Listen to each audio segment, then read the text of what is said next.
মৰমৰ ভনী আৰু ভাইসকল আটাইকে নমস্কাৰ জনালোঁ আৰু বিহুৰ শুভেচ্ছা জনালোঁ। রঙালী বিহু শুধু রোগীর জন্য, আর রোগী তো হচ্ছে আজকে বিজেপি সরকার। এটা তো কোনো ব্যাপারই নয়, একেবারে রোগী।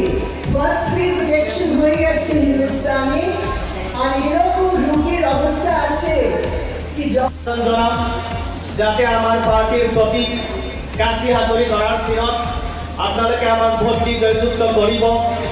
আৰু এই যি প্ৰচাৰ, এই প্ৰচাৰ আপোনালোকে গাঁৱে ভূঞে বিভিন্ন অংশৰ ৰাইজলৈকে লৈ যাব।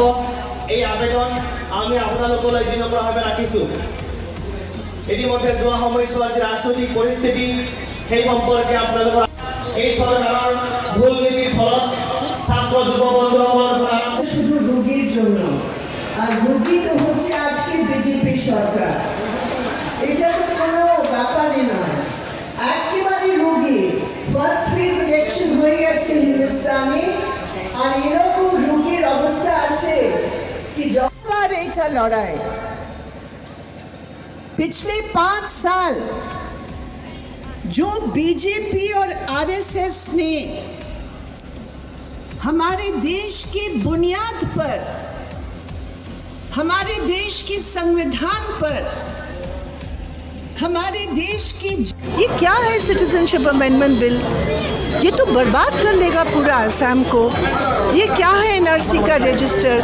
धर्म के आधार पर, भाषा के आधार पर हिंदुस्तान के नागरिक को धकेलने का काम है।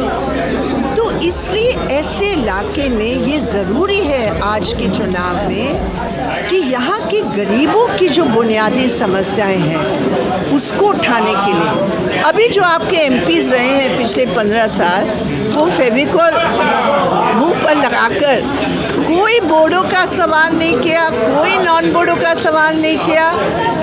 बोडो भी सफ़र किया, नॉन बोडो भी सफ़र किया, और पार्लियामेंट में शून्य रहा। हम ये समझते हैं कि चेंज की बहुत सख्त ज़रूरत है। जहाँ पूरे देश में मोदी शाह की जोड़ी ने, बीजेपी आरएसएस की जोड़ी ने देश की संविधान को ऐसे चुनौती देकर हिंदुस्तान की जनवादी प्रणाली पर हमला किया, वहाँ असम का जो परंपरा हमेशा रहा है उसको दोबारा जगाने के लिए लेफ्ट की रिप्रेजेंटेशन यहाँ से बहुत ज़रूरी है। मैं उम्मीद करती हूँ हमारा जो यहाँ कैंडिडेट है बिराज डेका, पूरे असम में वो सबसे कम उम्र का है। और पार्टी ने कैसे और क्यों उसको चुना? क्योंकि नौजवानों की जो हालात है, ट्राइबल या नॉन ट्राइबल, बांग्ला या मुस्लिम या हिंदू या आसाम के, कोई उठाने वाला नहीं।